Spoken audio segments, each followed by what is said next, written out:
On passe maintenant au nom des variables. Les variables, le nom d'une variable, il doit toujours commencer par une lettre. Par exemple, nous disons x égale à 5. Il doit toujours commencer par une lettre.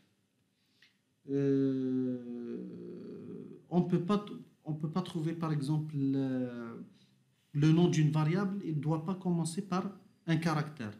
On peut trouver une variable x1 égale à 5, mais on ne peut pas trouver 1x égale à 5. Donc, on fait un exemple. x1 égale à 5. Nous print x1. Donc, la variable tana, elle s'appelle x1.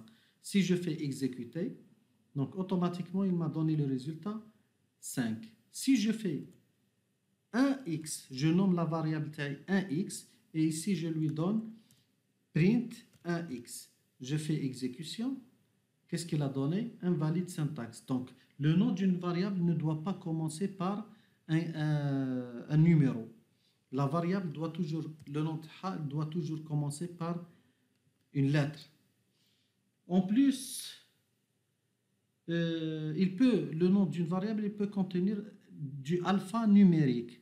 يقدر يكون par exemple x1, يقدر يكون par exemple nom 1, le nom d'une variable, par exemple Mohamed. Ici, print nom 1. Qu'est-ce qu'il va donner? Mohamed.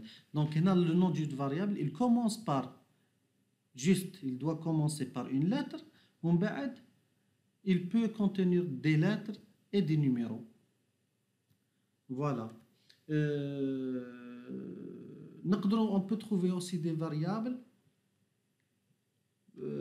composées. Par exemple, la variable tana, mon nom.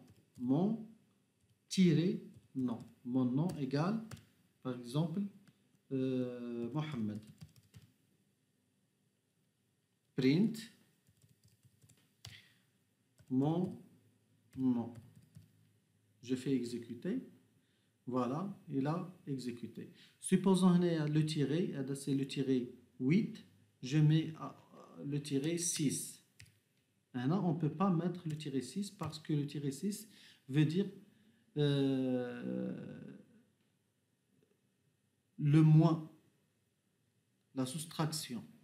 Donc ici, qu'est-ce qu'il va donner?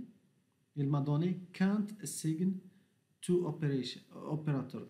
Là, il a considéré ça, c'est le moins, et il a fait moins non, ça n'a rien donné. Donc ici, c'est une erreur.